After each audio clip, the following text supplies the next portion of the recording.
When air masses meet, a boundary forms between the air masses. The masses don't mix, but instead one mass pushes the other along. This boundary is called a front. A cold front forms when a cold air mass pushes a warm air mass. Because the cold air is denser than the warm air is pushed up quickly.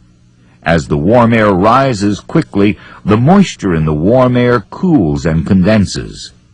The water vapor changes to tiny drops of liquid water. Clouds form as a result of this cooling. The clouds that form are usually cumulus clouds. The size of the clouds depend on the amount of moisture present in the warm air mass.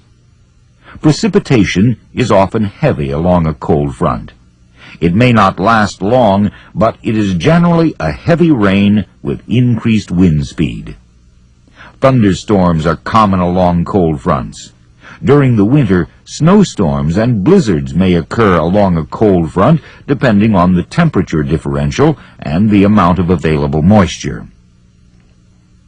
A warm front occurs when a warm air mass pushes a cold air mass. The warm air moves up and over the cold front. Notice that the movement of the warm air over the cold is at a much more gradual slope than at a cold front. The warm air does not rise as fast as it does in a cold front, so the clouds that form are different. They are thinner and spread out over a greater area. These clouds are called stratus. These high clouds are a sign that a warm front is approaching. A warm front moves through an area much slower than a cold front. The clouds associated with warm fronts are thick, low clouds that produce a steady, light rain. This may last for a day or more. Sometimes the boundary between a cold and warm air mass doesn't move.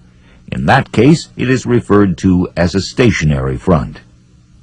Sometimes when a cold front is overtaking a warm front, the warm front is actually lifted above the ground. This may create drastic temperature changes and violent weather. This type of rare front is called an occluded front. So, air masses moving from areas of high pressure to areas of low pressure bring weather from one location to another. Air masses take on the characteristics of the areas over which they form. As air masses make contact with each other, warm and cold fronts are formed. Clouds and precipitation may result.